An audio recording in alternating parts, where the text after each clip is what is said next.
네, 대표님 안녕하세요. 오늘 시간 내주셔서 감사합니다. 네, 오늘 우리 굿스테이지 인터뷰는 특별히 이제 예경 대표이신 김도일 대표님 모시고 말씀 나누도록 하겠는데요.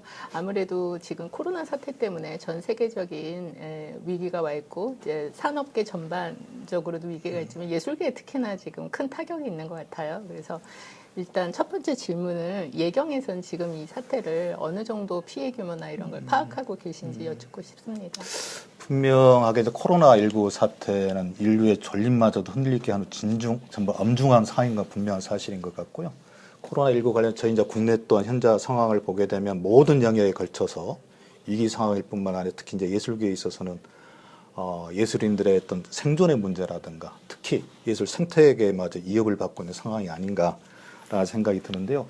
빨리 이 어두운 터널이 지나갔으면 좋겠다 싶습니다. 네. 특히 이제 저희 예경에서는 최근 이제 이 코로나 사태 관련 준비 진행이 되었던 것들은 예술인 상담 창구 하나 하고 또한 그 정부 지원 제도에 대해서 예술인들이 알리는 작업과 또 더불어서 저희가 코피스라고 공연예술 통합전산망을 운영을 하고 있습니다. 그래서 공연예술 통합전산망을 통해서 일단 현재 공연예술계에 피해액을 산출해내는데 노력을 했고요. 하나씩 말씀을 드릴까요? 네, 조금 더 자세히 말씀해 주세요. 네. 예술인 상담 창구는 약 1,100여 건의 정도를 저희가 상담을 좀 했습니다. 근데 그래서 이제 퍼센티지를 보게 되면은 생활고의 문제가 약 57% 정도를 차지하고 있고, 그다음에 그 공연 취소에 따른 그 보존의 문제가 약 24% 정도를 차지하고 있고, 나머지는 이를테면 방역에 관련된 그 비품의 문제라든가 그런 내용들이었습니다만, 정작 중요한 것은 여기 파악되는 것은 예술인들의 생존 문제. 네. 확인이 되는 것 같고요. 또 다른 하나는 저희가 그 코로나 관련 정부 지원 제도에 대해서 다 모아가지고 이렇게 저희들이 이제 공지를 하고 공유할 수 있도록 했는데 36,000건 다운로드가 됐어요. 아, 36,000건이나요? 네, 다운로드 건수가 36,000건입니다. 이것만 봐도 얼마나 우리 현재 공연 예술계가 힘들어하는가를 알 수 있을 것 같고, 코피스 공연예술 통합전산망 같은 경우에는 2월 넷째 주죠. 2월 20일경부터 지금까지의 피해액을 산출 추정을 해본 결과 약 800억 규모가 좀 넘습니다. 이제 이러한 부분들을 가지고서 문체부라든가 한국문화예술위원회라든가 한국예술복진재단 등과 함께 지원 방안에 대한 정책들을 같이 발굴하고 머리 맞대고 빨리 이걸 좀 개선할 수 있는 방안을 논의하고 있는 중입니다. 코피스 전산 통합망에 대표님 취임하신 이후로 그 굉장히 뭐라 그러지 퍼센티지가 높아진 걸로 알고 있어요. 그래요. 한 80% 정도. 그렇습니다. 네. 제가 봤을 때 38%였거든요. 네. 그래서 이제 법적 개정, 공연법 개정을 제가 마침 와가지고 정신없이 국회 돌아다니다가 통과가 됐던 항목이었는데요. 네. 미리 그렇게 준비를 해놓으셨던 덕분에 피해 규모나 이런 걸 좀 더 어떤 객관적인 기반 위에서 파악할 수 있게 돼서 참 다행인 것 같아요. 근데 좀 문제점이 하나 있긴 해요. 왜냐하면 2019년도 상반기가 이를테면 데이터가 정확하진 않습니다. 그때 38% 정도 수집률이었기 때문에 올해 지금 현재 상반기와 비교를 해야 되는데 비교 데이터로서는 적합하지가 않아요. 그래서 지금 이게 좀 문제가 있고, 이를테면 코피스 제대로 역할을 할 수 있는 계기가 될 수 있다 판단되는 지점은 2022년입니다. 아, 그래요? 21년도에 정상적인 운영을 전제로 22년도에 또 운영이 되었을 때 이제 정확한 데이터 비교가 이루어지지 않을까. 현재는 특수적 상황이잖아요. 그렇게 생각을 하고 있습니다. 그래서 사실 예술계의 문제는 이렇게 객관적인 데이터를 갖기가 힘든 부분인 것 같아요. 지원을 하는 것도 그렇고 또 지원도 창작 지원 중심으로 좀 돼 있고 하다 보니까 유통 지원이나 소비 지원으로 좀 나눠질 필요가 있는데 그건 이제 나중에 다시 질문 드리겠지만 이런 식으로 공연예술계 이제 유통 구조에 이제 이 코로나 사태로 인해서 변화가 좀 필요하다는 이런 계기가 된 것 같아요. 예경에서는 이런 유통구조 변화에 대해서 어떤 전망이나 예측을 갖고 계신지요? 지금 현재 무관중 온라인 중계 공연이 많이 진행이 되고 있는 것 같습니다. 특히 이제 최근에 저희 이제 세종문화회관하고 힘내라 콘서트, 일명 힘콘 해가지고 저도 이제 봤습니다. 보였어요. 저희 이제 해외 진출하기 작품들이 취소되어지고 못 나가게 되니까 세종문화 같이 협업을 통해서 몇 작품 이렇게 온라인을 통해서 이렇게 공연이 되었습니다. 상연이 되었습니다. 특히 최근에 그 인디밴드 아도이라고 싱가포르에 3월달에 공연하도록 돼 있었는데 그게 취소되는 바람에 이번 시정번에 공연 온라인으로 중계가 됐었는데 약 3만 5천 뷰 네. 정도가 있었어요. 그래서 그런 뒤함들이 있고 사실 공연화 사업, 공연 예술의 공연화 사업은 세계나 우리나라 좀 진행한 부분이 하나 있었습니다. 예를 들면 뉴욕 메트로폴리탄 오페라의 메트라이브인이라든가 영국 엔티 라이브 국립극단에 그다음 저희 예술의 전당에 세건 스크린. 사관 스크린 맞습니다. 네. 이게 일정 정도 이제 진행들은 뭐였냐면 공연 예술에 대한 그 향유의 폭을 넓혀가겠다라는 일련의 내용이 있었던 것 같아요. 뭐 어떤 시장을 지향한다든가 그런 건 아니었던 것 같은데 이번 이제 특수적 상황에 비춰보다 보니까 이를테면 뭐 시장성과 무관하게 일단 준비되었던 작품들을 시민 대중들이 알리겠다, 관람토록 하겠다라는 과정은 있습니다만은 근데 이제 이게 일부 이제 예술 현장에서는 부정적 시선이 존재하고 있는 것 같습니다. 아, 그래요? 그러시죠. 그래서 어떤 시선일까요? 일단 이게 이를테면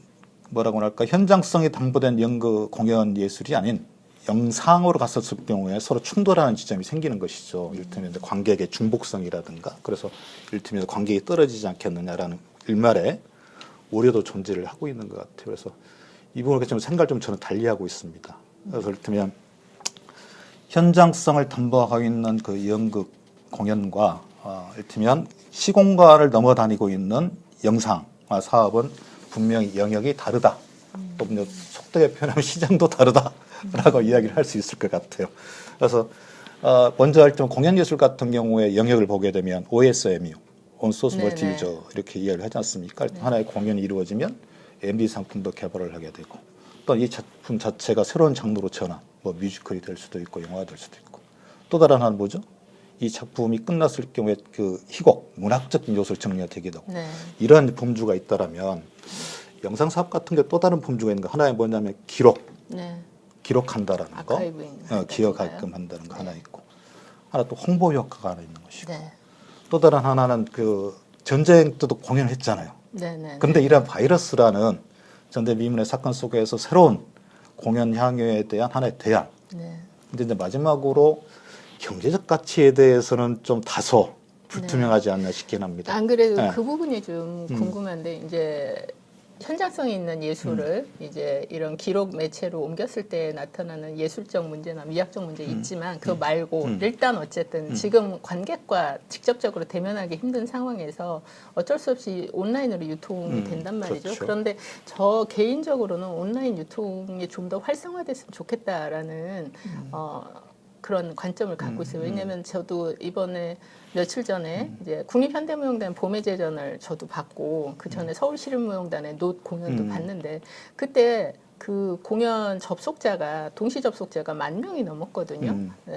봄의 제전 같은 경우 제가 보니까 11,729명 뭐 이 정도더라고요. 그러면 저희가 극장에서 볼 수 있는 관객의 수는 몇백 명으로 한정돼 있는데 온라인을 봤을 때 10,000명이 넘어간다는 건 사실 굉장히 긍정적인 효과라고 볼 수 있어요. 대중성을 확장한다는 의미에서. 그런데 문제는 여기서 이제 대중음악 같은 경우 그렇게 온라인 스트리밍을 통해서 공연을 봤을 때 창작자들한테 이제 저작권료가 지급이 되는데 우리 순수예술계는 아직 그런 논의가 없는 것 같아요. 맞습니다. 그래서 그 예술 창제작자들의 어떤 지식 재산권이나 이런 문제를 지금 이제 논의를 하기 시작해야 되지 않을까 이런 생각을 갖고 있거든요. 어떻게 생각하세요?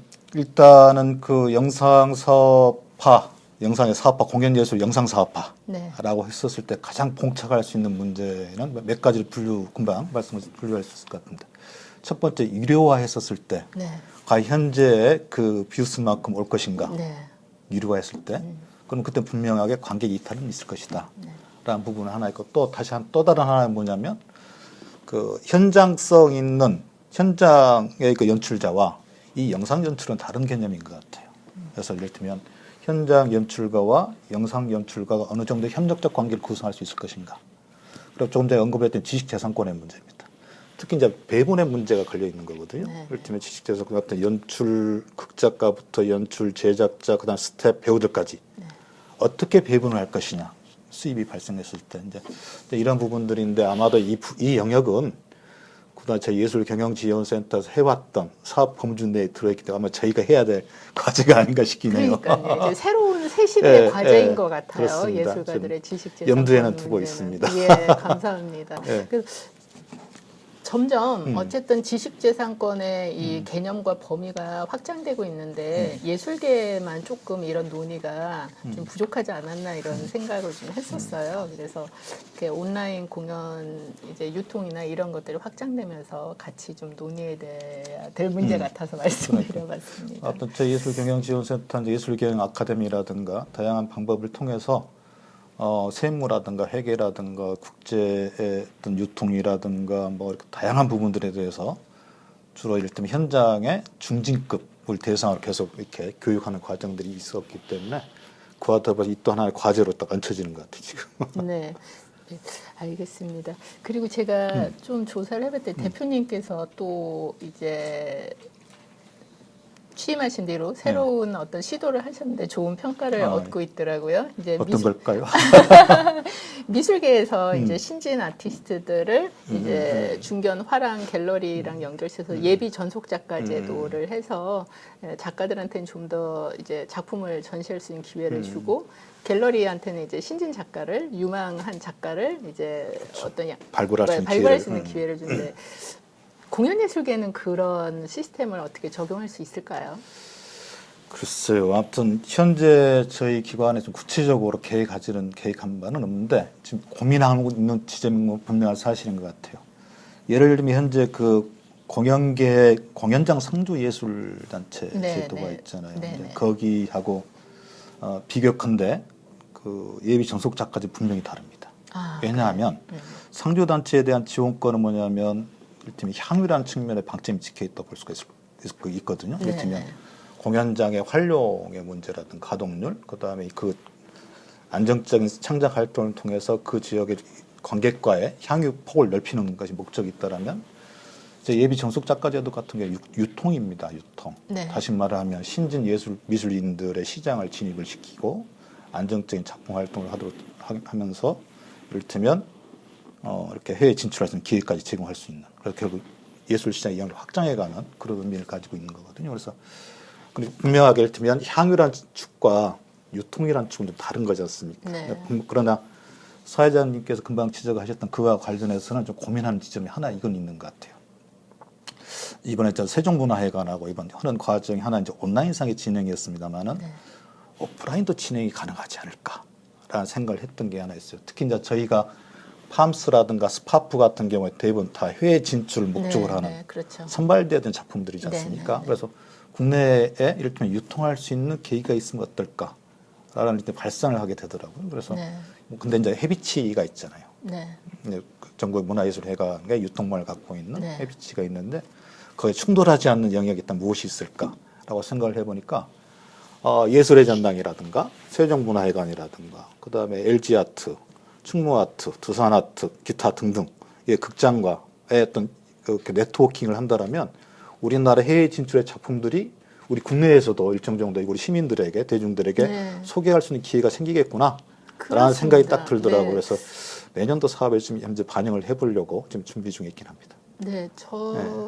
제가 생각해도 저희도 잘 모르지만 한국문화예술회관 연합회들이 있는데 그런 연합회들이 좀 공동으로 프로그램을 기획을 해서 한 작품을 만들어졌을 때 여러 번 공연할 수 있는 그런 기회를 준다든가 그런 공동 기획 같은 것들이 극장연합회가 있고 그런 기획들이 좀 늘었으면 좋겠다는 생각이거든요. 아마 지금 올해 그 한국 문화예술회관 연합회도 뭔가 새로운 변화를 위해서 노력을 하고 있는 걸로 알고 있습니다. 네, 알겠습니다. 감사합니다. 그리고 지금 해외 진출을 말씀을 해주셨는데 그 해외 진출을 위해서 에이전시 육성이 중요하다라고 이제 다른 인터뷰에서 말씀을 하셨더라고요. 근데 에이전시는 사실 굉장히 오랜 시간 동안 네트워크를 구축해야 되기 때문에 자본력도 투자돼야 되지만 시간도 굉장히 많이 투자해야 되거든요. 그래서 그 부분에 대해서 조금 더 자세히 말씀해 주실 수 있을까요? 사실 저희 이제 예술경영지원센터의 지원을 받아 해외에 진출했던 그 다양한 작품들을 보게 되면 에이전시를 끼고 있느냐 아니냐, 애국이냐 국내냐에 따라서 그 진출의 그 활동의 폭은 굉장히 좀 차이가 있었던 것 같아요.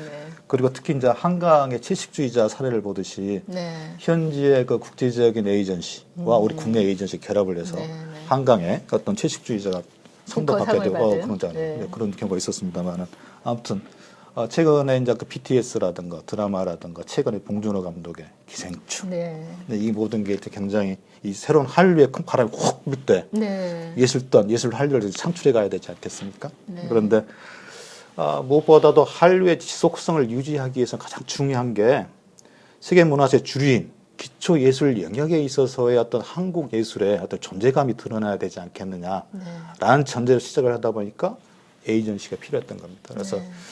이제 내년도 사업을 다양한 각도에서 준비를 좀 하고 있는데요. 첫 번째 인력을 어떻게 양성할 것인가, 네. 에이전시 창업을 어떻게 지원할 것인가. 네. 깝깝하죠. 네. 어느 네. 세월에. 너무나. 그래서 현재 국제적인 교류와 어떤 네트워크망을 가지고 있는 그 예술 기업들이 있어요. 네. 뮤지컬 쪽이라든가. 네, 그러면 네. 근데 사업의 다각화, 다시 말하면 에이전시 기능까지 병행할 수 있도록 네. 그래서 일단 1차적으로 지원하는 문제. 네. 그것도 나가서 또 대한민국을 대표할 수 있는 에이전시를 육성하는 방안 등 다양한 방법으로 좀 고민을 하고 있고요. 지금 이제 내년도에 이제 예산에 반영을 시켜서 진행을 할 계획을 가지고 있습니다. 그러면 그 에이전시 비슷한 사업을 해온 이제 축제들이 많이 있잖아요. 국제 축제들이 국제 연극제나 국제 무용제나 이런 식으로 그 축제들이 또 어쨌든 해외 네트워크를 가지고 그렇습니다. 있는데 네. 그 축제들이 어떤 그런 에이전시 역할을 할 수 있도록 하는 그런 방안은 생각 안 하실까요? 축제들의 에이전시적 기능을 가질 수 있죠. 네. 이를테면 저희 이제 그 기획 단계에서부터 해가지고 이제 예술 감독이라든가 여튼 그들의 그 네트워크를 가동을 해서 저희가 직접 할 수는 없잖아요. 네. 이런 이제 저희 이제 매개 역할 충분하게 그건 가능하다고 생각을 좀 하고는 있습니다. 네, 알겠습니다. 감사드리고요. 아무튼 대표님께서는 이렇게 유통이나 예술 창 제작뿐만 아니라 유통이나 소비나 또 경영이나 이런 분야를 좀 더 세분해서 정책을 구체화해야 된다라는 그런 소신을 갖고 네. 계신 것 같아요. 이 부분에 대해서 좀 더 해주고 싶은 말씀이 있으시면 한번 들려주세요. 예. 저 예술경영지원센터는 2006년도에 설립이 됐습니다. 네. 그래서 이제 그 미션은 예술 현장의 자생력 제고. 네. 그리고 이제 저희가 와서 제가 취임하고 나서 이제 비전은 예술 시장의 활성화를 통해서 예술 현장의 지속적 발전을 이렇게 지원하는 기관으로서 예상을 꾸리고 있습니다. 그래서 무엇보다도 중요한 건 예술 현장에 있어서 예술 경영에 대한 마인드가 필요하다. 즉 다시 무슨 말을 하냐면 어떤 지원금으로 내 성장하는 한계가 있잖아요. 그래서 일정 정도 내 스스로가 네, 재생산할 수 있는 네. 예술 경영에 대한 마인드. 다시 말해서 그럼 예술 경영이 뭐예요? 나 물어보면 뭐다가 답하실 수 있을 것 같으세요. 그러게요. 굉장히 어렵습니다. 그래서 네. 예술 경영이라는 건 저 개념이긴 합니다만은 예술 경영이란 예술에 대한 가치라든가 사회적 가치라든가 경제적 가치에 대한 이해의 폭을 가지고서 계속적인 경제적 활동을 해 나가는 그걸 통해서 경제적 이익을 더하고 지속적으로 활동할 수 있도록 하는 능력이 예술 경영이 아닌가 생각을 좀 하거든요. 그래서 하여튼 이런 예술 경영에 대한 마인드는 가장 기본적으로 필요하다. 너무 그 지원금에 대한 의타성이라든가 그런 지향할 필요가 있겠다 싶기도 합니다. 왜냐하면 우리나라 공연 실태 조사를 보게 되면 약 50% 넘는 수익금의 50% 넘는 금액이 지원금인 경우들이 좀 있습니다. 그렇습니다. 그래서 이게 네. 정말 가슴 아픈 현실이고요. 좀 자생력을 갖출 수 있는 예술계 됐으면 좋겠다 싶습니다. 이제 저도 가끔 자주는 못하지만 예술가들을 직접 만나보면 예술가들의 가장 큰 고민은 그건 것 같아요. 창작도 힘들지만 단체를 계속 운영하고 키워가는 게 너무 힘든 거거든요. 왜냐하면 이거는 조직화의 과정인데 조직을 하려면 예술가들만 가지고는 안 되고 이제 그런 기획이나 플레이나 아니면 뭐 회계라든가 행정적인 것도 다 이렇게 좀 지원을 받아야 되는데 아무래도 그런 건 좀 간접 지원인 그렇죠. 부분이 많다 보니까 또 우리나라는 직접 지원의 형태가 많고 하다 보니까 예술가들이 그런 부분에서 굉장히 어려워하더라고요. 그래서 간접 지원이 더 늘어야 된다는 얘기들을 이제 현장에서는 좀 하는데 이제 예경에서는 예술경영 아카데미도 운영하시면서 굉장히 다양한 그런 경로를 열어놓고 네. 계시잖아요. 그래서 예술가들이 그런 자생력을 갖추기 위해서 예술경영지원센터의 사업 중에 좀 더 관심을 가지고 눈여겨봐야 할 그런 사업이 있다면 말씀해 주시고 오늘 인터뷰 마무리하겠습니다. 아는 것이 힘이다. 그렇죠. 네. 그래서 사실 저희 기관의 사업은 크게 보면 세 개의 축을 가지고 있다고 볼 수가 있습니다. 첫 네. 번째는 예술경제지원본부라는 단체가 본부가 있는데 이 본부에서는 이를테면 예술경영 아카데미를 포함하여 이를테면 창업단 예술기업, 네. 이를테면 전문예술법인이라든가 예술기업이라든가 문화예술 사회적 기업들에 이를테면 간접적 지원을 하는 본부거든요. 그래서 네. 여기서 창업 단계, 초기 기업 단계, 성장 성숙 단계, 그다음 투자 매칭 단계까지 쭉 걸쳐가 저희가 단계별로 저희들이 이제 지원하는 제도가 하나 있습니다. 그래서 여기서 이 분야를 저는 강력하게 좀 관심을 가져주면 좋겠다라고 추천하고 싶습니다. 왜냐하면 물론 이제 미술 쪽 분야는 그 미술 시장의 확장이라든가 해외 아트페어를 통한 지원을 통해서 미술 시장의 해외 진출도 있고 다양한 영역을 들면 준비를 하고 있고 해외 진출에 대한 우리 미술에 대한 해외 홍보도 하고 있는 게 미술사업본부가 있고 또 다른 하나는 그 공연사업본부거든요. 그 공연사업본부에서는 잘 아시다시피 스파프라든가 팜스라든가 특히 저니트 코리안 뮤직 우리나라의 그 월드 뮤직 국내 전통음악의 해외 진출 부분들도 진행을 하고 있고 그 외에 다양하게 리서치 사업이라든가 매칭 사업 굉장히 진행을 하고 있습니다. 근데 제일 관심 있게 볼 수 있는 대목은 첫 번째입니다. 예술경제사업본부의 어떤 그 경영사업본부의 사업들을 눈여겨봐라. 눈여겨보시면 네. 실질적으로 우리나라의 지원 단계, 즉 그 저희는 이제 유통의 방점이 있습니다만은 저 대부분의 그 예술 생태계를 보게 되면 창작과 유통과 향유잖아요. 그 대부분의 모든 기관들은 창작이라는 영역과 향유의 영역에 방점이 찍혀 있다면 저희는 유통의 영역이긴 합니다. 네. 굉장히 선진적인 기관입니다. 그런데 이제 그 여기 이와 관련된 네. 사업적 영역의 어떤 전폭적인 매개 지원 기관이 저희 예술경제사업본부거든요. 네. 아까 말했다시피 전문예술법인이 그다음에 거기에 대해서 다른 기가 또 차이 나는 게 또 하나 있어요. 그 지원만 하고 끝나지는 않습니다. 저희가 네. 그럼 또 지원을 하고 지속적인 컨설팅을 진행을 하고 그렇군요. 컨설팅 결과에 대한 발표를 통하고 발표에 대한 또 저희도 시상을 하고 그 이 내용에 대한 공유를 네. 통해서 이렇게 확장을 하려고 좀 노력을 하고 있습니다. 그래서 그에 대한 관심을 가져면 좋겠다 싶고요. 마지막으로 한마디 또 해야 되겠네요. 예, 말씀하십시오. 저희 이제 기관의 이제 핵심 가치는 이제 균형과 협력과 소통과 도전과 공정입니다. 그래서 협력 일단 기본적으로 먼저 균형은 국가 제 공공기관이잖아요. 어떠한 지역에 편입될 수 없고 그래서 수도권과 비수도권의 이제 균형감을 이야기하는 것이고요. 그다음에 협력이라는 것은 한 기관이 완벽하게 모든 일을 할 수가 없다. 즉 현장과의 협력, 기관과 기관 간의 협력이 굉장히 중요하다는 측면의 협력이 있는 거고 소통은 무엇보다 저희가 사실은 예술인과 예술단체 기반으로 하고 있습니다. 네. 가장 누가 소통을 해야 될까요? 예술가들과. 예술 현장과 소통. 그래서 굉장히 저희 사업관에도 굉장히 강조하고 있는 부분이기도 하고요.